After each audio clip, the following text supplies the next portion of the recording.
નમસ્કાર મારા વાલા ગુજરાતીઓ, કેમ છો તમે બધા? હવે આપણે આજે ચાર્ટ રીડિંગનો માસ્ટરીની આખી સિરીઝ છે, એમાં બહુ સરસ રીતે આપણે પાર્ટ 3માં પહોંચી ગયા છીએ. અને મને તમારામાંથી ઘણા બધા ટ્રેડરના મેસેજ આવે છે કે સર આ સિરીઝને મેં એન્જોય કરીએ છીએ ને બહુ સરસ ઇન્સાઇટ મળે છે. તો આપણે પાર્ટ નંબર 3માં બી આપણે એક બહુ સરસ હું તમને એક વસ્તુમાં જજમેન્ટ લેતા શીખવાડીશ. અને ખાસ કરીને આજનું જે જજમેન્ટ છે એ ઇન્ટ્રાડે જો તમે કરતા હોય સ્ટોકમાં તો બહુ સરસ રીતે કામ આવી શકશે, બરોબર? અને એક આ જજમેન્ટ છે કે ચાર્ટને કઈ રીતે જોવો, સાચા ટ્રેડ કઈ રીતે લેવા. આપણે એવી ઉતાવળ નથી કરી નાખવાની કે સર એન્ટ્રી ક્યાં લેવાની, સર સ્ટોપ લોસ શું મૂકવાનો. એના માટે પછીની વાત છે, અત્યારની વાત નથી. પહેલા આપણે ચાર્ટ રીડિંગમાં અત્યારે માસ્ટરી હાસિલ કરીએ છીએ કે ક્યાં આપણી પ્રોફિટ બનાવવાની પ્રોબેબિલિટી સૌથી વધારે છે, બરોબર? તો સૌથી પહેલા આપણે એના ઉપર ધ્યાન આપીએ. સૌથી પહેલા આપણે ઇન્ડસઇન્ડ બેંકનો ચાર્ટ લઈએ અને ઇન્ડસઇન્ડ બેંકનો ચાર્ટ આપણે એક વીકમાં કન્વર્ટ કરી નાખવાનું, વીકલી કેન્ડલમાં, બરોબર? તો આ વીકલી કેન્ડલમાં મેં કન્વર્ટ કરી નાખ્યો. હવે ઇન્ડસઇન્ડ બેંકનો ચાર્ટ શું કરવા લીધો? મેં એટલા માટે લીધો કે ઇન્ડસઇન્ડ બેંક કોઈના કોઈ જે રીઝન્સ છે એના લીધે હમણાં ઘણો બધો કરેક્ટ થયો હતો, બરોબર? કોઈ પણ એક સ્ટોક કરેક્ટ થાય અને જો એમાં બહુ નેગેટિવ ન્યૂઝ ન હોય તો અમુક લેવલ પછી એમાં બાઇંગ આવવાનું છે, જે આપણને ખબર છે. અને આપણે કોઈ ઇન્વેસ્ટર નથી, આપણે ઇન્ટ્રાડે ટ્રેડર છીએ. તો આપણને બહુ ચિંતા ન હોય એવા સ્ટોકમાં ટ્રેડ કરીએ તો, કારણ કે આપણે એવું નથી કે આપણે બાય કરીને 6 મહિના સુધી ફસાઈ જશું. એટલે તમે લોજિક સમજો. આ જ લોજિક તમે ઇન્વેસ્ટમેન્ટમાં યુઝ કરવા ન જતા, બરોબર? અને આપણે હજી સારા સ્ટોક લેવાના છે. તો હવે તમે અહીંયા ચાર્ટ જો, આપણે જજમેન્ટ કઈ રીતે લેવાય. ઘણી બધી વખત કોઈ મોટું કરેક્શન ઇન્ડસ્ટ્રીમાં, રિલાયન્સમાં આવે તો આ બધા સ્ટોક કેવા છે કે ત્યાંથી વેલ્યુ બાઇંગ થવાનું જ છે. આજ નહીં તો કાલે, આ વીકમાં નહીં તો બીજા વીકે બાયર્સ અને અમુક ફંડ પાછા એક્ટિવેટ થવાના જ છે. તો તમે અહીંયા જોઈ લો, 2 3 4 કેન્ડલ ઓલમોસ્ટ સેમ રેન્જમાં આવે છે. હવે મારી પાસે વીકલી કેન્ડલ હોય તો હું એની જે લાસ્ટ કોઈ કેન્ડલ હોય ને એમાં હું શું કરું કે એક લાઈન ડ્રો કરી લઉં કે ઓકે ઠીક છે, કા હું આ રેન્જ લઈ લઉં આ કેન્ડલની, અથવા તો એની મારે તો એકચ્યુઅલી લાસ્ટ કેન્ડલ આ જ લેવી હતી, પણ આની પહેલાની કેન્ડલની રેન્જ ઓલમોસ્ટ નિયર બાય છે એટલે મેં આ લઈ લીધું, એક જજમેન્ટ લીધું મેં, બરોબર? અને મેં જજમેન્ટ અહીંયા લાઈન ડ્રો કરવાનું રીઝન શું છે કે હું એવું ઈચ્છું છું કે બાયર્સ એગ્રેસિવલી આવે આ સ્ટોકમાં. પણ એનો પ્રૂફ શું કે બાયર આવે? કારણ કે આ 4 વીક થઈ ગયા, 1 2 3 4 વીક થઈ ગયા. 4 વીક એટલે 1 મહિનો થઈ ગયો. એ 1 મહિનાથી ઇન્ડસઇન્ડ બેંકની રેન્જ વીકલી કેન્ડલમાં સેમ જ છે કે એમાં ફરે છે. હવે બાયર આવ્યા એનો સૌથી મોટું પ્રૂફ એ જ છે ને કે આ રેન્જને તોડે, વીકલી કેન્ડલ આને અપસાઇડ તોડે તો શું કહેવાય કે આ 1 મહિનાની રેન્જ એને તોડી કહેવાય. તો એ સમયે આપણે શું માની શકીએ કે આવનારા અમુક દિવસો ઇન્ડસઇન્ડ બેંક માટે સારા હશે. 1 2 દિવસ નહીં, આવનારા અમુક દિવસો સારા હશે એવું આપણે બોલી શકાય, બરાબર? તો એ સમયે જ્યારે હું 15 મિનિટનો ચાર્ટ ઇન્ડસઇન્ડ બેંકનો સ્ટડી કરું અને એમાં મને કોઈક સારું બાઇંગ સેટઅપ અથવા તો સ્ટ્રેટેજી દેખાય તો મારે ટ્રેડ લેવાય અને તો મારી પ્રોફિટની પોસિબિલિટીઝ એમાં વધી જશે. આ સમજ્યા તમે? લોજિક સમજ્યા? આપણે એવું નથી કે લાઈન ડ્રો કરીને બસ સર મારે તો સવાર પડ્યો, તમે એવું કીધી હતી કે લાઈન ડ્રો કરીને ટ્રેડ પાડવા માંડ્યા, હું તો ટ્રેડ પાડવા માંડ્યો, એવું ના હોય. તમે આખું લોજિક સમજો કે અહીંયા શું કામ આ રેન્જ લીધી છે, શું કરવા આપણે આ રેન્જ બ્રેકની રાહ જોઈએ છીએ. રેન્જ બ્રેક થાય એનો એટલે એમ થાય કે સારા એવા બાયર્સ આવ્યા હશે તો જ રેન્જ બ્રેક થશે. અને રેન્જ બ્રેક થશે તો પહેલા જ દિવસે ટ્રેડ મળે એવું જરૂર નથી, બીજા ત્રીજા દિવસે બી ટ્રેડ મળે, હે ને? તો આ બધું જજમેન્ટનું કામ છે. હવે માની લ્યો કે આ જે કેન્ડલ હતી 15 એપ્રિલની આસપાસ અને 7 એપ્રિલ, એટલે આપણે પાછળ આમાં જઈએ અને હું આમાં 10 એપ્રિલ સુધીનો કંઈક સમય નાખી દઉં, આગળ પાછળની ડેટ. તો તમે જોજો એ જ્યારે એ બ્રેક કર્યું, જ્યારે બ્રેક કર્યું એ દિવસે આની સવારની મુવમેન્ટ કેવી હતી કે એને 15 મિનિટનો બી લો નથી તોડ્યો અને આખો દિવસ ઉપર ગયો. કહેવાની વાત એ કે તરત અપસાઇડની પોસિબિલિટી વધી જશે. બીજા દિવસે શું થયું? અહીંયા આ બે કેન્ડલનો લો સીધો સેમ આવ્યો. જો મારો પ્રાઇઝ એક્શન વર્કશોપ કર્યો હોય, જો મારી મંથલી ઇન્કમ વર્કશોપ તમે કર્યો હોય તો આ બધા સેટઅપ સ્ટ્રેટેજી સાથે, રૂલ્સ, એન્ટ્રી, એક્ઝિટ સાથે મેં બધું શીખવાડેલું છે, બરાબર? હવે આનો ફાયદો શું? આનો ફાયદો એ કે આપણને પહેલેથી ખબર હતી કે વીકલી કેન્ડલ અપસાઇડ બ્રોક થઈ છે. એ ત્યારે જ થઈ હોય કે જ્યારે એગ્રેસિવ બાયર આવ્યા હોય. તરત આપણને બીજા દિવસે સ્ટ્રેટેજી પ્રમાણે, સેટઅપ પ્રમાણે બહુ સરસ ટ્રેડ મળી ગયો તો આપણામાં કોન્ફિડન્સ એ હોય કે ખરેખર વીકલી કેન્ડલ બ્રોક થઈ છે એટલા બીજા દિવસે આ સેટઅપ આવ્યું છે, તો આપણને ડર ના લાગે અને આપણે એક સારા પૈસા બનાવી શકીએ. હવે એવું નથી કે તમને એ સેટઅપ ઉપર રોજ ટ્રેડ મળશે. હા, લકી હશો તો અમુક વખત પેટર્ન રિપીટ થશે, પણ આપણને એવા એકાદ બે ટ્રેડ બી મળી ગયા ને એ જ્યારે સરસ રીતે બ્રોક કરે તો આપણે સારું ને, આપણે માર્કેટની પ્રોબેબિલિટી સાથે છે એવું કહી શકાય. હવે અહીંથી પાછું નીચે થયું છે, હવે આખું વીક બદલાઈ ગયું છે, એટલે એ વીકની મેં હજી રેન્જ લીધી નથી, બરોબર, કારણ કે વીકમાં 5 દિવસ હોય, 2-3 દિવસ ટ્રેડના આપણે જોઈ લીધા. તો આ રીતે આપણે કંઈક એમાંથી શીખી શકીએ અને કંઈક આપણી પ્રોબેબિલિટી પ્રમાણે આપણે ટ્રેડ લઈ શકીએ. હવે એકાદ બે બીજા સ્ટોક એ લઈ લઈએ, જેમ કે રિલાયન્સ આપણે લઈ લઈએ. રિલાયન્સમાં હું સૌથી પહેલા તો હું વીકલી કેન્ડલ તરફ જતો, બરોબર, વીકલી કેન્ડલ તરફ હું જતો રહ્યો. હવે હું રિલાયન્સનો ચાર્ટ જોતો હોય તો આ કરેક્શન થાય છે. પહેલી વખત આટલું મોટું બાઇંગ આવ્યું, એટલે મારી પાસે પ્રૂફ છે ને કે ભાઈ બાયર્સ આવ્યા છે. ચલો તમે કોઈ પણ કેન્ડલ લઈ લો, જેમ કે આ એક કેન્ડલ લીધી, બરોબર. હવે આ કેન્ડલ મેં શું કરવા લીધી? જજમેન્ટ છે. શું જજમેન્ટ છે આમાં?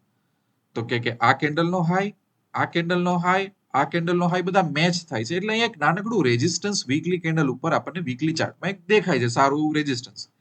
એનો મતલબ તો એવો જ થયો ને કે અહીંથી બાઇંગ આવ્યું હતું અને અહીંયા બાઇંગ રોકાણું, હાઈ માર્યો એને. હવે જો એગ્રેસિવ બાયર ખરેખર હશે તો આને વટાવવું પડશે ને એને, બરોબર. સમજાણું, એ લોજિક સમજાણું તમને. હવે આ જે હતું 21 એપ્રિલ અને 28 એપ્રિલ ની આ બે કેન્ડલ છે, બરોબર. એટલે આપણે અહીંયા 15 મિનિટનો ચાર્ટ જોઈ લઈએ અને આપણે લગભગ 18 એપ્રિલની આજુબાજુ કે ગમે ત્યાં જતા રહીએ તો આપણને ઘણું બધું એમાં શીખવા. સોરી, આ કયો ચાર્ટ આવી ગયો, થોડુંક પાછળ જવું પડશે. ઓકે,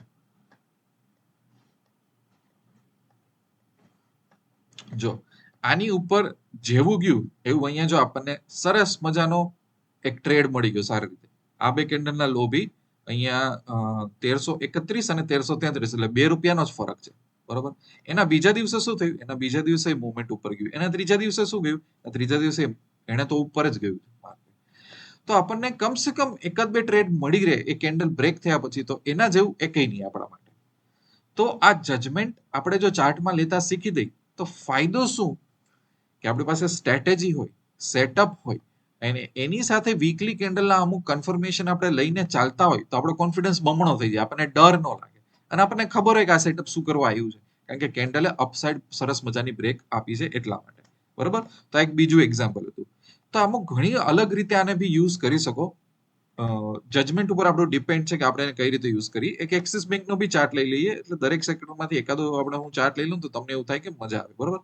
એક્સિસ બેંક જો મેં તમને કીધું હતું ને કે એક સ્ટોક કરેક્ટ થાય છે પછી આમ ઉપર ચડે છે, તો તમે અહીંયા તમારી કેન્ડલ રાખશો ને ક્યાંક ને ક્યાંક અમુક ટાઈમે તમને પેટર્ન મળી જશે. જેમ કે અહીંયા કરેક્ટ થયો સ્ટોક, હવે અહીંયા હું રાખી દઉં કે ઓકે ચલો ને, અહીંયાનું મારું જજમેન્ટ શું હતું કે એક્સિસ બેંક ઘણો બધો કરેક્ટ થયો છે, આ ફર્સ્ટ વેવ બાઇંગનું આવ્યું, પછી એક કરેક્શન આવ્યું, બરોબર. તો હવે પાછા બાયર્સે ઉપર જવું હશે ને તો એને મહેનત કરવી પડશે. તો નોટ ઓનલી આ એક રેઝિસ્ટન્સ છે, પણ અહીંથી બી એક રેઝિસ્ટન્સ એને હતું જ કે જ્યારે એ હમણાં નીચે આવ્યું હતું, બરોબર. એટલે મેં જોયું, ઓકે ચલો એને હું રાખી દઉં. તો એ વસ્તુ ક્યાં થઈ હતી? 7 એપ્રિલની આજુબાજુ અને અહીંયા 15 એપ્રિલ, બરોબર. એટલે તમે હું 5 એપ્રિલની આજુબાજુ જતો રહું અને જોઉં, ગમે ત્યાં આપણને ટ્રેડ મળી શકે એવું નથી કે જો હવે જે દિવસે એને ક્રોસ કર્યું તમે આમ જો કેટલું સરસ મૂવ એને આપ્યું, બરોબર. પછી એના પછીના દિવસે જો કેટલું સરસ મૂવ આવ્યું આને. એના પછીના ત્રીજા દિવસે જો અહીંયા ત્રીજા દિવસે તો એક્ઝેક્ટ આ બે કેન્ડલના લો આવી ગયા છે, બરોબર. અહીંયા હજી જે લોકો નવા હોય એને જજમેન્ટમાં ખબર ન પડે, બરોબર. અહીંયા હોય નવા હોય તો તમે થોડાક ડરી જાઓ, પણ જો એક્સપિરિયન્સ હોય તો એક સરસ મજાનો એસએલ જેવું first candle second candle cross કરે અને આપણને ખબર પડે કે નાનો એસએલ મળે છે અને વીકલી કેન્ડલ સરસ મજાની બ્રોક કરી છે, તો એ પાવરથી જ બ્રોક કરેલી છે. સતત 3-4 દિવસ સુધી એ સેટઅપ આવ્યું છે આપણું, બરોબર. તો કેટલું સરસ કહેવાય કે જો આપણે ચાર્ટને આ રીતે વાંચવા માંડીએ ને, આ રીતે શીખવા માંડીએ ને, તો આપણને ઘણો બધો આપણી લાઈફમાં ફાયદો થાય અને ઘણા બધા ટ્રેડ. અને આમાં એવું જરૂર નથી કે આપણે દર વખતે ટ્રેડ શોધવાના જ છે. આપણને ટ્રેડ મળે તો આપણે ટ્રેડ લ્યો, આપણને ટ્રેડ ન મળે તો આપણે ટ્રેડ ન લ્યો. બજાજ ફાઇનાન્સમાં અમુક લોકો ઓછા ટ્રેડ કરતા હશે, એટલે કારણ કે આની પ્રાઇસ થોડી હાઈ છે, માર્જિન થોડું વધારે લાગી જાય એટલે હું બહુ બતાવતો નથી. પણ બજાજ ફાઇનાન્સમાં ઘણી બધી વખત જ્યારે સ્ટોક કરેક્ટ થશે એ પછી તમને ઘણી બધી વખત, ખાસ કરીને તમે જોજો અમુક આવી નાની એક રેડ દોજી કેન્ડલ આવી જાય એટલે શું થયું, બે વીક કરેક્ટ થયું. બજાજ ફાઇનાન્સ જેવો સ્ટોક 2 વીક કરેક્શન માર્યો, તો તરત હું એને ચેલેન્જ આપી શકું કે ઠીક છે આ 2 વીક કરેક્શન માર્યો છે, તો તો એના પછી એને ઉપર જવું હશે. તમે આ એને ચેલેન્જ આપો ને, કોણ ના પાડે છે? અને અહીંથી કેવો સડસડાટ ઉપર જઈ રહ્યો છે એમ. તો તમે એ જાન્યુઆરી મંથમાં આ 27 જાન્યુઆરી સમથિંગ હતું ને, આપણે એ બી જોઈ લઈએ એમ. જાન્યુઆરી 27 હતું, એટલે આપણે 22 કે એનાથી કંઈકથી આમ શરૂ કરીએ તો આપણને શું થોડીક મજા આવે. જો જે દિવસે એને બ્રેકઆઉટ કર્યું, જે દિવસે એને વારો હતો, એ દિવસે સવારથી જ જો એને 15 મિનિટનો લો બ્રેક ના કર્યો, કારણ કે એક મુવમેન્ટ એને આવવાની જરૂર હતી. બરોબર, તો આપણી પાસે સેટઅપ હોય ને આપણે જોતા હોય અને આપણને એવું લાગે કે યાર આજે આ આવું કેમ કરે છે, કેમ આ લો તોડતો નથી, બરોબર, કેમ એને આ લો ન તોડ્યો, કેમ એને બહુ વાર કરીને 1 કલાક પછી હાઈ તોડ્યો, તો આપણા મગજમાં ટ્રિગર થવું જોઈએ ને કે મતલબ બાયર્સ પુશ કરે છે આજે. એટલે એ જજમેન્ટની વાત છે. પછી જો બીજા દિવસે જો કેટલો અપ ગયો, તો અમુક અમુક સમયે આપણને બહુ સરસ સરસ એના પછી ત્રીજા ચોથા દિવસે જો કેટલો અપ ગયો છે માર્કેટમાં, હે ને? એટલે એવું નથી કે બજાજ ફાઇનાન્સ કે ઇન્ડસઇન્ડ કે રિલાયન્સ લેજો અને બ્રેક થશે તો ઓહો સર મને 4 દિવસ ટ્રેડ મળશે, એવું નહીં બને. એક વીકમાં, એના પછીના નેક્સ્ટ વીકમાં 5 દિવસ હોય છે. હોઈ શકે 5 દિવસમાંથી એકાદો ટ્રેડ આપણને આપણા ફેવરમાં, આપણા સેટઅપમાં, આપણી પેટર્ન પ્રમાણે આપણને ખબર પડી જાય કે 2 ટ્રેડ આપણને મળી જાય, બસ.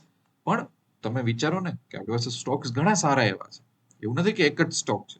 આપણને આરામથી આમાંથી ટ્રેડ મળી રહે અને આપણને જો પેટર્ન ખબર પડે તો જ ટ્રેડ લેવાનો. એવું નથી કે આપણી પાસે પેટર્ન નથી, અહીંયા ક્યાંય ટ્રિગર નથી થતું, તો શું કરવા હું ટ્રેડ લઉં? મારી પાસે આમ સરસ ટ્રિગર હોય, પેટર્ન હોય, સ્ટ્રેટેજી હોય તો જ મારે ટ્રેડ લેવાનું છે ને, બાકી નથી લેવાનું. તો આ જે એક ચાર્ટ જોવાનો નજરિયો છે ને, એના ઉપર તમે પ્રેક્ટિસ કરો. આમાં તમે એક વીકલી કેન્ડલ બેઝ ઉપર જજમેન્ટ લાવતા તમે શીખો, તમને બહુ મજા આવશે, બહુ કોન્ફિડન્સ આવી જશે, બરાબર છે? પાર્ટ 3 માં હું આટલું જ કવર કરું છું, પણ આની પ્રેક્ટિસ તમારે કરવી પડશે. હું વિડીયો લાંબો ક્રિએટ ના કરી શકું કારણ કે આપણી પાસે ઘણા સ્ટોક છે. હું લાંબો વિડીયો ક્રિએટ કરવા જઈશ તો 1 કલાકનો વિડીયો થશે. મેં તમને 3-4 સ્ટોકમાં આખું લોજિક બતાવી દીધું, હવે તમે એ લોજિકને ફોલો કરો. બીજી વસ્તુ કે આપણે બહુ સરસ રણભૂમિ ચેલેન્જ સ્ટાર્ટ કરેલી છે, એ એટલા માટે કે ટ્રેડર સાથે ફ્રોડ ના થાય, સ્કેમ ના થાય, એ લોકોની કેપિટલ વાઇપઆઉટ ના થાય. તો આ રણભૂમિ ચેલેન્જમાં કરવાનું છે શું તમારે? તમે પૈસા તો બનેગાની વેબસાઇટમાં જશો ને, તો બધા વેબસાઇટમાં પેજમાં આપણે ટેલિગ્રામની લિંક આપેલી છે. તેમાં તમે મને મેસેજ કરો. મેસેજમાં તમે શું લખો કે તમારું નામ શું છે, તમે કયા સિટીથી છો, તમારી પાસે કેટલી કેપિટલ છે, તમને કેટલો એક્સપિરિયન્સ છે, તમને ઓપ્શન બાઇંગમાં ઇન્ટરેસ્ટ છે, ઓપ્શન હેજિંગમાં, ઓપ્શન સેલિંગમાં, એક્સપાયરીમાં, એ મુજબ તમને હું એક મારી બહુ સરસ સ્ટ્રેટેજી આપીશ. એ સ્ટ્રેટેજીને સમજો કે ખરેખર સ્ટ્રેટેજી કેવી દેખાય, કેવી રીતના ટ્રેડ્સ પડતા હોય. એમાં તમને કોન્ફિડન્સ આવે ને, તો જે લોકોને કેપિટલ મોટી છે ને સારી છે, તો એ લોકોને હું મોટિવેટ કરીશ કે તમે મારા હેજિંગ વર્કશોપમાં જોડાઓ. જેની કેપિટલ નાની છે એ લોકો માટે આપણી પાસે છે બહુ સરસ મંથલી ઇન્કમ વર્કશોપ છે, બરોબર, એમાં જોડાઓ. આ બધામાં હું અલગ અલગ સ્ટ્રેટેજી શીખવાડું છું. આ બંનેનું અલગ ટેલિગ્રામ ગ્રુપ છે, એટલે તમે ગ્રુમ થાવ, બરોબર, as a coaching view point કે તમે આગળ આવો. દેર ઇઝ નો શોર્ટકટ, કારણ કે આમાં માઇન્ડસેટ ઉપર વર્ક કરવું પડે, ઇમોશન્સ ઉપર. દેર ઇઝ નો સચ થિંગ કે કોઈ એક માર્કેટમાં તમે કોઈનો કોર્સ લેશો તો તમે આગળ આવી જશો. એટલા બધા વર્કશોપ છે, કોર્સ કે ટિપ્સ નથી, બરાબર. તો તમે આ ચેલેન્જ લઈ શકો. અનનેસેસરી તમારા પૈસા વેસ્ટ ના કરો, વાઇપ આઉટ ના કરો શીખ્યા વગર, સમજ્યા વગર. અને આપણે નેક્સ્ટ એપિસોડમાં જલ્દીથી મળશું. અવનવી ઘણી બધી ટ્રિક્સ અને ટેકનિક શીખવાડીશ, જેથી તમારું ચાર્ટ રીડિંગનું નોલેજ છે બહુ સરસ થાય. I wish you lots of love and happiness.